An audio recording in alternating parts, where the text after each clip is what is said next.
Hello, welcome to trainees. आज हम लोग एमएस एक्सेल का क्लास 4 देखेंगे। जो मैं आज दिन में बताया था उसी के आगे हम चल रहे हैं, तो वही चीज़ देखेंगे। देखिए, मैं यहाँ पर एक एक्सेल सीट ओपन कर रहा हूँ।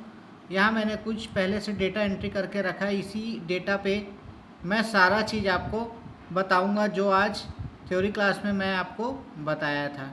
ठीक है, देखिए सबसे पहले हम क्या देखेंगे, अनडूइंग एंड रिपीटिंग एक्शन, मतलब अनडू और रीडू का जॉब। तो अनडू रीडू अपन कैसे कर सकते हैं। यहाँ पर देखिए मैंने serial number, roll number, name, trade, percentage और 1 2 3 4 5 से 7 तक का डेटा मैं करके रखा हूँ। तो अनडू और रीडू, अनडू का मतलब क्या होता है, जैसे कि यहाँ पर मैं 85 लिखा हूँ, अब मान लो मैं 95 कर दिया।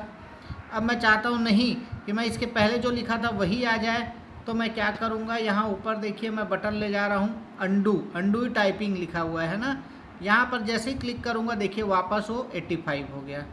ठीक है, अगर मैं चाहता हूँ कि नहीं वो 95 ही रहे, मतलब फिर से वही काम करना चाहूँगा, तो ये रीडू लिखा है उसके बाजू में, रीडू को करूँगा तो ये क्या हो जाएगा 95।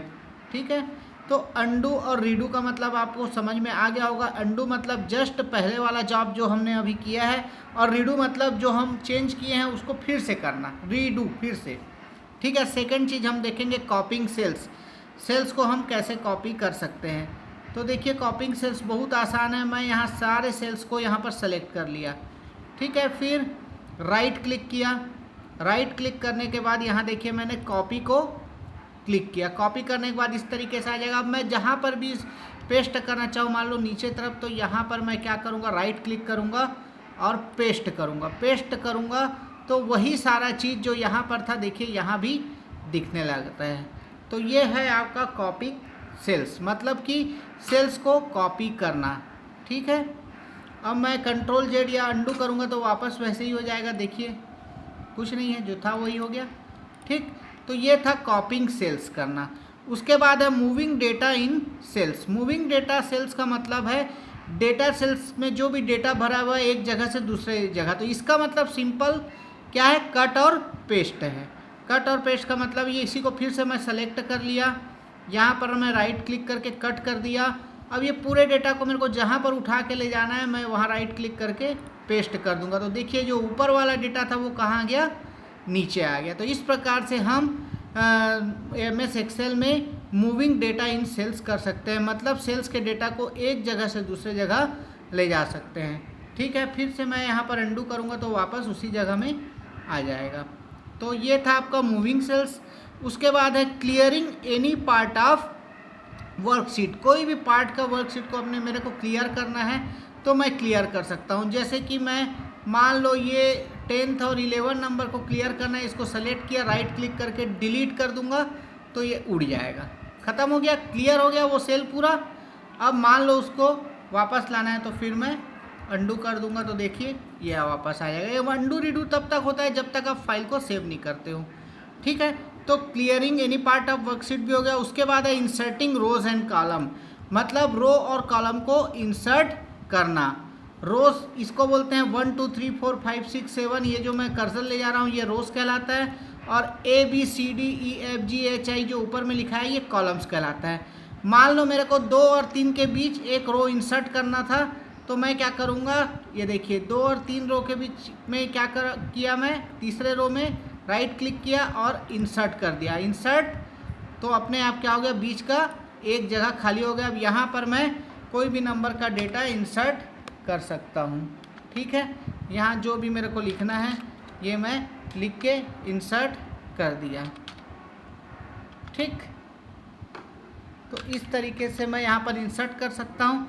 उसी प्रकार मान लो यहाँ पर मेरे को ट्रेड और परसेंटेज के बीच कोई कॉलम चाहिए, तो मैं ये ऊपर जी में यहाँ देखिए सेलेक्ट किया और इंसर्ट करूँगा तो ये कॉलम इंसर्ट हो गया ना, बीच में एक और जगह बन गया। यहाँ पर मैं जो भी कॉलम मतलब मोबाइल नंबर मान लेना चाहता हूँ तो ये ले लिया। अब यहाँ पर फिर सबका मोबाइल नंबर आ जाएगा। तो इस प्रकार से रोज़ और कॉलम को हम इंसर्ट कर सकते हैं जहाँ चाहे वहाँ पर। ठीक है, तो इंसर्ट रोज एंड कॉलम हो गया। उसके बाद deleting rows and column, deleting मतलब हटाना। यही कॉलम को मान लो मैं हटाना चाहता हूँ तो ये जी के ऊपर राइट क्लिक करूँगा और यहाँ पर डिलीट है, देखिए डिलीट को दबा दूंगा तो वो कॉलम फिर से हट गया। मान लो ये चौथा नंबर रोज को मैं हटाना चाहता हूँ, डिलीट करना, तो राइट क्लिक करूँगा और डिलीट करूँगा तो ये भी हट गया। तो इस प्रकार से मैं डिलीट रोज एंड कॉलम्स कर सकता हूँ। ठीक है, उसके बाद है आपका चेंजिंग रोज हाइट। रो की हाइट को चेंज करना। रो की हाइट को चेंज करना मतलब ये देखिए, मान लो कि मैं ये 7वां नंबर रो है, इसकी हाइट को बढ़ाना चाहता हूँ। ठीक है, तो क्या करूँगा, राइट क्लिक करके यहाँ पर देखिए रो हाइट लिखा हुआ है। रो हाइट पहले देखिए यहाँ पर कितना है, 15 है। मान लो मैं इसको 25 कर दिया तो देखना अब आप क्या चेंजेस होगा। देखिए इसकी हाइट बढ़ गई, रो की हाइट।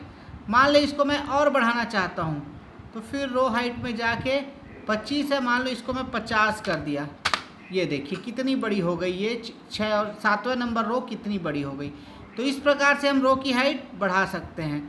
या फिर दूसरा तरीका, यहाँ पर एरो है, यहाँ से मैं ऊपर खींचूंगा तो रो की हाइट कम हो जाएगी, यहाँ से पकड़ के खींचूंगा तो बढ़ जाएगी।